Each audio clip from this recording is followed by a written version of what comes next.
Hello, আজ আমরা class 9-এর Lin তাপ আলোচনা করব। লিন তাপ, ওকে। চলো একটা কনসেপ্ট বুঝবার চেষ্টা করি। একটা পাত্র নিলাম, ওকে। এই পাত্রে কিছুটা জল নিয়েছি। জল, এই জলটার উষ্ণতা পরিমাপ করবার জন্য আমরা একটি থার্মোমিটার এই পাত্রের মধ্যে ডুবিয়ে রেখেলাম। একটা থার্মোমিটার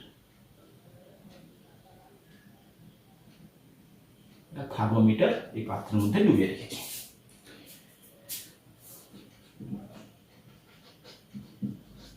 ওকে, আচ্ছা, এই থার্মোমিটার পার দেখাচ্ছি 30 ডিগ্রি সেন্টিগ্রেড। সাপোজ একটি পাত্রে জল নিয়েছি, এই জলে উষ্ণতা পরিমাপ করবার জন্য একটি থার্মোমিটার ডুবিয়ে রেখেছি। ওকে, এই থার্মোমিটারে শো করছে 30 ডিগ্রি সেন্টিগ্রেড। এখন এটাকে তাপ দিতে শুরু করলাম, বুনসেন বার্নার দিয়ে তাপ দেওয়া হচ্ছে। কি হবে? এর উষ্ণতাটা উত্তর বৃদ্ধি পেতে থাকবে, যেটা থার্মোমিটার শো করছে। বাড়ছে বাড়ছে বাড়ছে বাড়ছে বাড়তে বাড়তে 100 ডিগ্রি সেন্টিগ্রেডে পৌঁছবে। 100 ডিগ্রি সেন্টিগ্রেডে উষ্ণতাটা পৌঁছলো। তারপর তাপ দেওয়া হচ্ছে, জলটা ফুটে বাষ্প হতে শুরু করলো। ওকে, জলটা ফুটছে এবং বাষ্প হতে শুরু করেছে। শব্দ সশব্দে ফুটছে এবং বাষ্প হচ্ছে। এই যে 30 থেকে 100 ডিগ্রি সেন্টিগ্রেড, এটা কে শো করছে? উষ্ণতা উত্তর বৃদ্ধি পেয়েছে থার্মোমিটার। তাপ কিন্তু 100 ডিগ্রিতে পৌঁছানোর পরও তাপ দেওয়া হচ্ছে, কিন্তু জল বাষ্পীভূত হলেও থার্মোমিটার কিন্তু 100 ডিগ্রিতেই স্থির হয়ে থাকলো। 100 ডিগ্রি সেন্টিগ্রেডে স্থির হয়ে থাকলো। কতক্ষণ?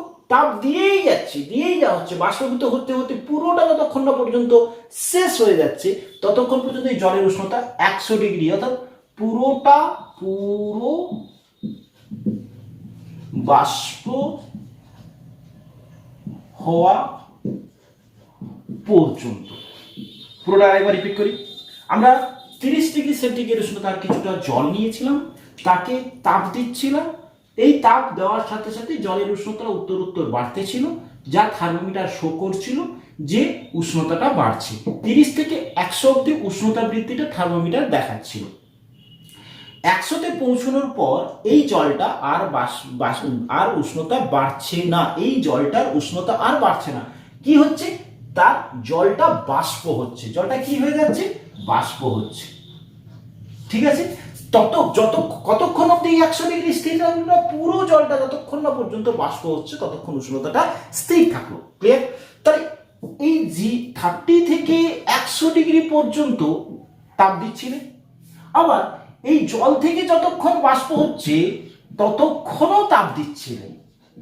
তাহলে তাপটা এই দুটো ক্ষেত্রে দুটো জিনিস করছে। কি করছে? প্রথমে 30 থেকে 100-তে যে তাপটা দিচ্ছ সেই তাপটাকে আমরা বলছি বোধগম্য তাপ। বোধগম্য তাপ। আর যতক্ষণ জল থেকে বাষ্প হচ্ছে তখন যে তাপটাকে দিচ্ছি সেই তাপটাকে আমরা বলি লিন তাপ। দুটোকে কেন নাম দেওয়া হয়েছে ক্ল্যারিটি দেব। এই 30 থেকে 100 অব্দি যখন তুমি তাপ দিচ্ছিলে তখন এই তাপটা কি করছে? উষ্ণতার পরিবর্তন করছে। তাকেই আমরা কিভাবে অনুভব করছি? বোধ হচ্ছে আমাদের কিভাবে? থার্মোমিটার শো করছে। তাই সেই তাপটার নাম দেওয়া হয়েছিল বোধগম্য তাপ। আবার যখন জল থেকে বাষ্প হচ্ছে তখনও তাপ দেওয়া হচ্ছে, সেই তাপটা কিন্তু উষ্ণতার পরিবর্তন করছে না। এটা শো করছে না যে ওই তাপটা কি কাজ করছে। থার্মোমিটার কিন্তু দেখাচ্ছে না যে তাপ উষ্ণতার পরিবর্তন করছে। সেই তাপটাকে তাই আমরা বলছি লিন তাপ। এই তাপটা কি করছে? থার্মোমিটার দেখাচ্ছে না বলে এটাকে বিলীন, সে তাপটা কি হয়ে যাচ্ছে? বিলীন হয়ে যাচ্ছে। এরকম হিসাবে আমরা লিন তাপ কথাটা বলেছিলাম।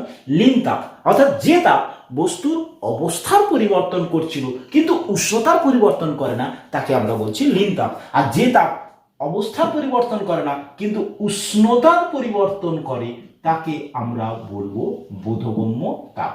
উষ্ণতার পরিবর্তন করছিল। ক্লিয়ার? দুটো তাপ সম্পর্কে। বোধগম্য তাপ কি পরিবর্তন করে? উষ্ণতা। লিন তাপ কি পরিবর্তন করে? অবস্থা। ওকে। চলো আমরা তিন ধরনের পদার্থের তিনটি অবস্থা নিয়ে কথা বলি, কঠিন, তরল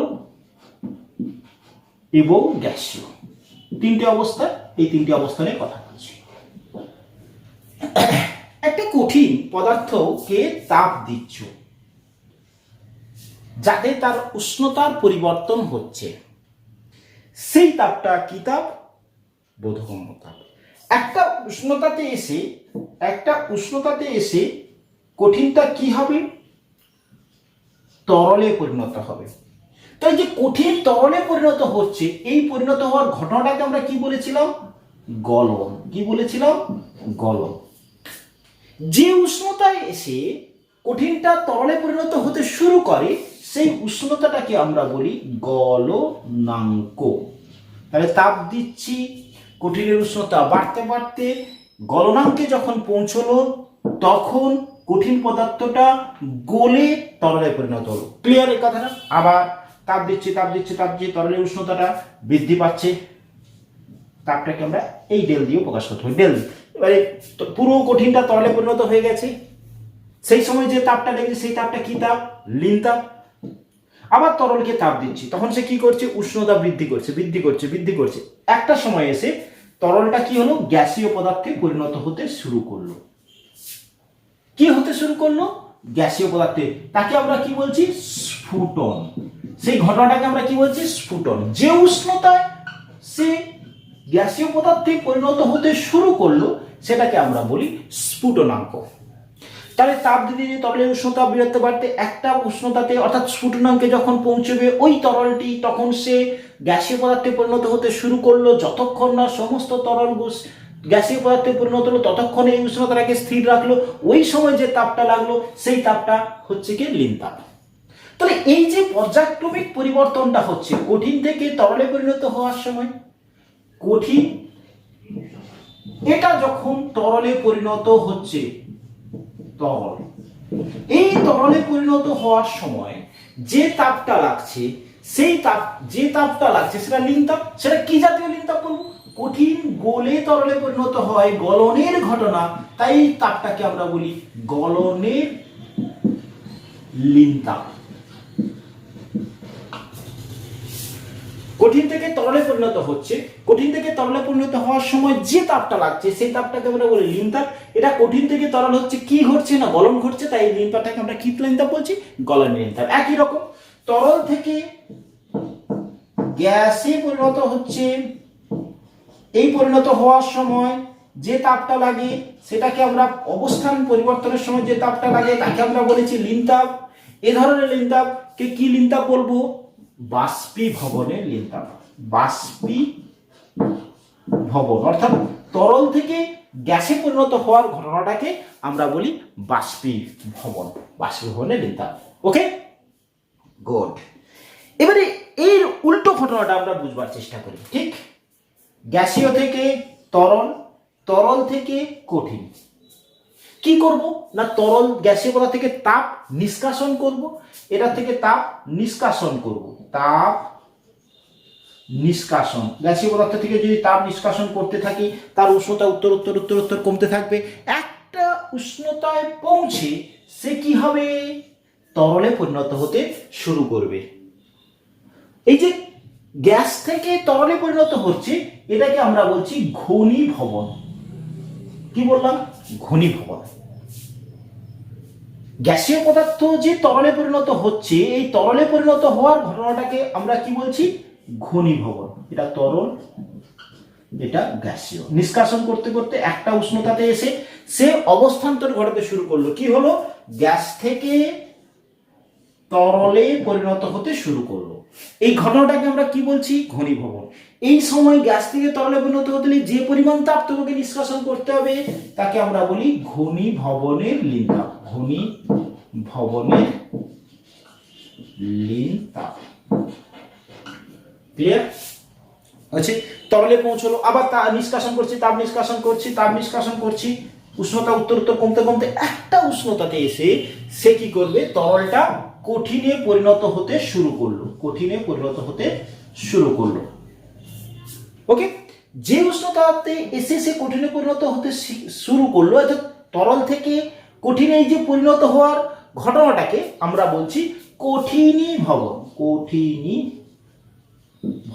আর সেই উষ্ণতাটা কি? গলনাঙ্ক। ওকে, তাহলে সেই সময় এই যে তরল থেকে কঠিনে পরিণত হচ্ছে, তরল থেকে কঠিনে পরিণত হচ্ছে, এই ঘটনাটাকে আমরা কি বলছি? কঠিনীভবন। সেই জন্য এই সময় যে লিনতাপ লাগছে সেই জন্য আমরা বলছি কঠিনীভবনের লিনতাপ।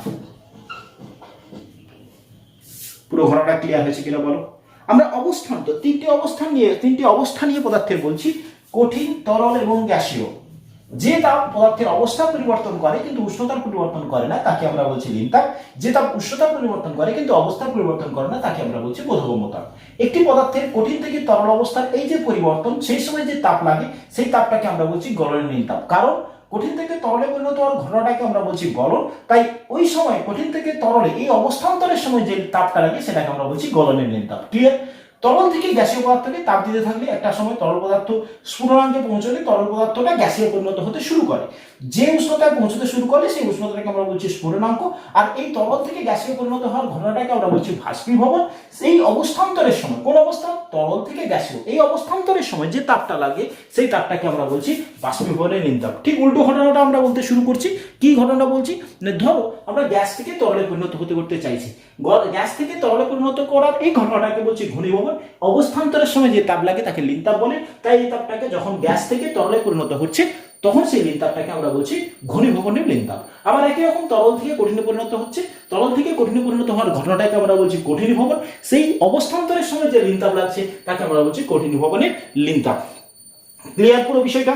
তাহলে আমাদের ক্ষেত্রে লিনতাপ এই টাইপের লিনতাপগুলো হয়, আশা করি ক্লিয়ার। এর ক্ষেত্রে কোনো একটা কঠিন, তরল এবং গ্যাসীয় এই যে অবস্থান্তরটা হচ্ছে সেই সময় যে তাপটা লাগছে তার ফলে যে উষ্ণতার পরিবর্তন হয় সেই উষ্ণতার পরিবর্তনটা আমরা লেখচিত্রের সাহায্যে দেখব। তার আগে আরেকটি ছোট কথা বলবো। অনেক সময় আমাদেরকে প্রশ্ন দেওয়া হয়, কি প্রশ্ন দেওয়া হয়? বলা হয় যে বরফ গলনের লিনতাপ 80 ক্যালোরি পার গ্রাম বলিতে কি বোঝো? বরফ গলনের লিনতাপ 80 ক্যালোরি পার গ্রাম বলতে কি বোঝো? আমি তোমাদের শুধু লিনতাপের একটা ধারণামূলক সংজ্ঞা দিয়েছি। আমরা সংজ্ঞাটা কিরকম শিখি? লিনতাপের এককটা দেখো, 80 ক্যালোরি পার গ্রাম। ক্যালোরি কিসের একক? তাপের একক। গ্রাম কিসের একক? ভরের একক। অর্থাৎ এই ইউনিটটা থেকে আমরা সংজ্ঞাটা মনে রাখার চেষ্টা করছি। কি? প্রমাণ চাপে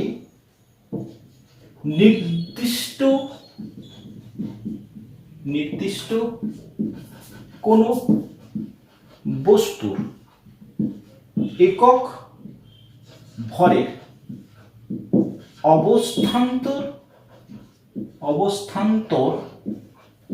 ঘটাতে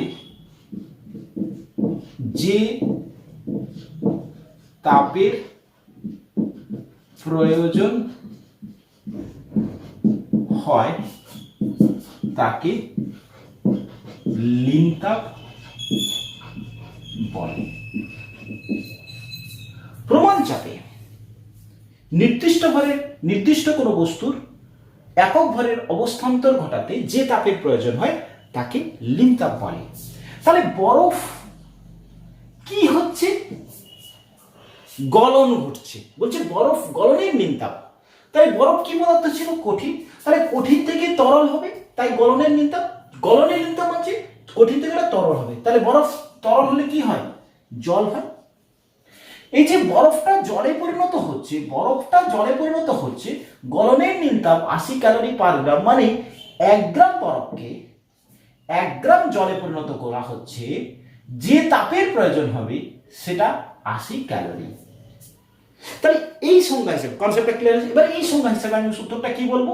বরফ গলনের লিনতাপ 80 ক্যালোরি পার গ্রাম বলিতে বুঝি প্রমাণ চাপে 1 গ্রাম বরফকে 1 গ্রাম জলে পরিণত করতে 80 ক্যালোরি তাপ তাপ বরফ থেকে জলে পরিণত হচ্ছে, তাপ কি করতে হবে? দিতে হবে। ক্লিয়ার হয়েছে? তাহলে উত্তরটা কি লিখবে? প্রমাণ চাপে। কনসেপ্টটা ক্লিয়ার হলো কিনা বলো? প্রমাণ চাপে একক ভারে কোনো এটা কোনো নির্দিষ্ট বস্তু মানে এক্ষেত্রে বরফে প্রমাণ চাপে 1 গ্রাম বরফকে 1 গ্রাম জলে পরিণত করতে 80 ক্যালোরি তাপ দিতে হবে।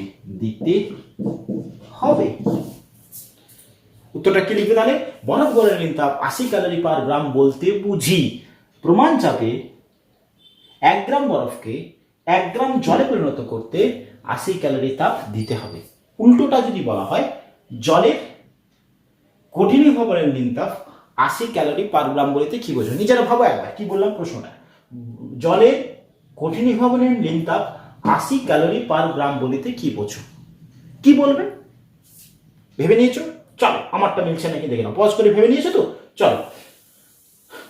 জলের কঠিনীভবনের তাপ 80 ক্যালোরি পার গ্রাম বলিতে বুঝি প্রমাণ চাপে 1 গ্রাম জলকে 1 গ্রাম বরফে পরিণত করতে 80 ক্যালোরি তাপ নিষ্কাশন করতে হবে।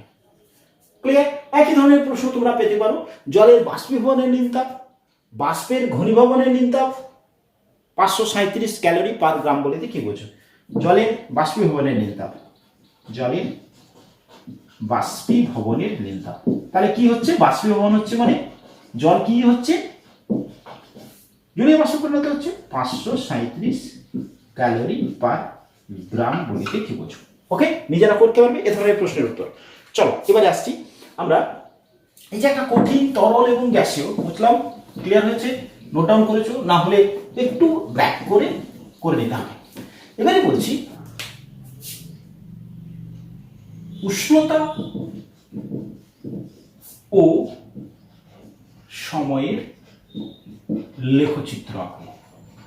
কোন একটি বস্তুকে তাপ দেওয়া হচ্ছে, এর ফলে সময়ের সাথে তার উষ্ণতার কিরূপ পরিবর্তন হয়, তার অবস্থান্তর বা উষ্ণতার পরিবর্তনের ক্ষেত্রে, অর্থাৎ সময়ের সাথে একটা বস্তুকে তাপ দিতে থাকলে তার উষ্ণতার কিরূপ পরিবর্তন হয় তার লেখচিত্র আঁকবো। কি আঁকবো?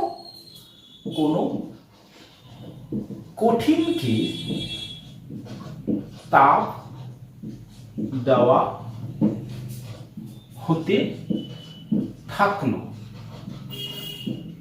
এখন ওই কঠিনের ক্ষেত্রে সময়, উষ্ণতা সময় লেখচিত্র লেখা। উষ্ণতা সময়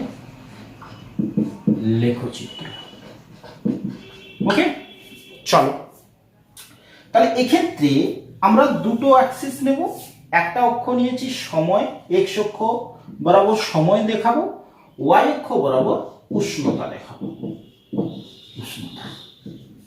ওকে, তাহলে কঠিনের একটা উষ্ণতা ছিল, ধরো একটা কঠিনের তো উষ্ণতা থাকবেই, জিরো না, সময়ের সাপেক্ষে উষ্ণতার একটা ছিল। যখনই আমি সময় যাচ্ছে তাপ দিচ্ছি, তাহলে উষ্ণতা আস্তে আস্তে কি হবে? বাড়বে। একটা কঠিনকে তাপ দিলেই সে তরলে পরিণত হবে না। তাহলে প্রথমে উষ্ণতা একটা ছিল কঠিনে, সেখান থেকে তার উষ্ণতাটা উত্তর বৃদ্ধি পাবে। যখন কঠিনটার গলনাঙ্কে পৌঁছবে তখনও তাপ দেওয়া হচ্ছে, সময় পেরোচ্ছে, কিন্তু উষ্ণতাটা স্থির আছে। উষ্ণতাটা স্থির। ওকে, কতক্ষণ অবধি?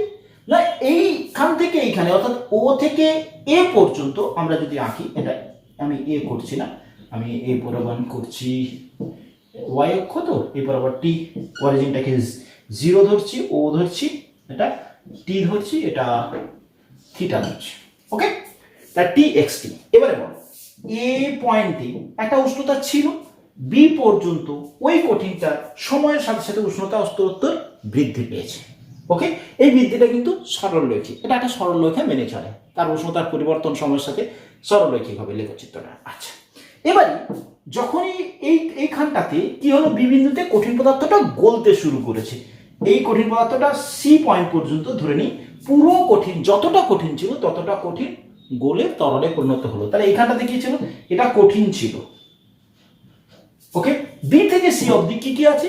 কঠিনও আছে এবং তরলও আছে। তরল হচ্ছে এই সি পয়েন্টে এসে পুরোটাই কি হয়ে গেল? তরল হয়ে গেছে।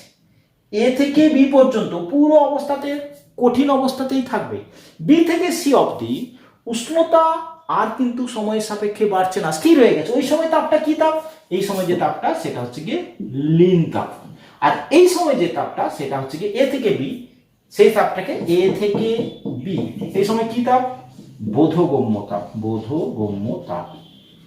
ওকে, এই সময় অবস্থাটা কি আছে? কঠিন অবস্থা, কঠিন। এটা নোট ডাউন করো, এটা নোট ডাউন করো। তাহলে লেখচিত্রের এ থেকে বি এটা কি তাপ? বোধগম্য তাপ। এখানে অবস্থাটা কি থাকবে? কঠিন। এবারে বলছি বি থেকে সি এটা কি তাপ? এই সময় যে তাপটা লাগছে লীন তাপ। এই সময় কি থাকছে? কঠিনও থাকবে এবং তরলও থাকবে। মানে যে তরল কোনটা না কিছুটা কঠিন তরলে পরিণত হয়েছে। সি পয়েন্টে পুরোটা কি? তরল। সিতে তরল, সিতে কি অবস্থায় থাকবে? তরল। ওকে, আচ্ছা, তাহলে সিতে পুরোটা তরল হয়ে গেছে। আবার এখান থেকে ডি অবধি কি হবে? পুরোটা তরল থাকবে। উষ্ণতা আবার বাড়ছে, আবার ডিতে গিয়ে কি হবে? তরল এবং বাষ্প, তরল প্লাস বাষ্প থাকবে। উষ্ণতাটা স্থির থাকবে। এই পয়েন্টে গিয়ে পুরো বাষ্প হয়ে গেছে, ফলে আবার উষ্ণতা বাড়তে থাকে। বলো গ্রাফটা ক্লিয়ার আছে? এ থেকে সি অবধি ক্লিয়ার হলে তারপরটা তোমার ক্লিয়ার হবে অটোমেটিক্যালি। আরেকবার রিপিট করছি, একটি কঠিনকে তাপ দিচ্ছ, এর ফলে ওই কঠিনের সময়ের সাথে উষ্ণতার কেমন পরিবর্তন হবে? সেটা কিন্তু সবসময় কঠিন থাকবে তা না। তাহলে এ পয়েন্টে অর্থাৎ এই পয়েন্টে কঠিনের কিছুটা উষ্ণতা আছে, এবার তাপ দিচ্ছে, উষ্ণতা উত্তর বৃদ্ধি পেয়েছে। কতক্ষণ অবধি? এ থেকে বি নির্দেশ করছে কঠিনটার উষ্ণতা বৃদ্ধি। বি পয়েন্টে গিয়ে কঠিনটা তরলে পরিণত হতে শুরু করলো, তাহলে বি থেকে সি অবধি আর উষ্ণতা বাড়বে না। সি পয়েন্টে পুরোটাই তরলে পরিণত হয়ে যাবে। হয়ে যাওয়ার পর তারপরে কিন্তু উষ্ণতা আবার বাড়তে শুরু করবে। সি পয়েন্টে পুরোটা তরল হয়ে গেছে, উষ্ণতা আবার বাড়তে শুরু করছে ডি অবধি। ডিতে গিয়ে কি হবে? তরলে তা গ্যাসে পরিণত হতে শুরু করলো। তাই ডি থেকে ই পর্যন্ত কি হবে? উষ্ণতাটা স্থির থাকবে। এই সময় যে তাপটা সেটা লীন তাপ। সি থেকে ডিতে যে তাপ বোধগম্য তাপ, এ থেকে বিতে কি তাপ? বোধগম্য তাপ। বি থেকে সি কি তাপ? লীন তাপ। ই থেকে পুরোটা বাষ্প পরিণত হলো, আবার কিন্তু গ্যাসীয় পদার্থে উষ্ণতা বৃদ্ধি পেতে থাকবে, ই এর পর থেকে বৃদ্ধি পেতে থাকবে। ওকে, ক্লিয়ার হয়েছে? এটা হলো গিয়ে একটা এই বাকি পার্টগুলো আমি কিন্তু সি থেকে ডি, ডি থেকে ই থেকে কি অবস্থায় লিখলাম না, এই কনসেপ্টটা বুঝলে তোমরা লিখতে পারবে। ওকে, চলো আজকে এইটুকু, পরের ক্লাসে আবার আসছি। Thank you.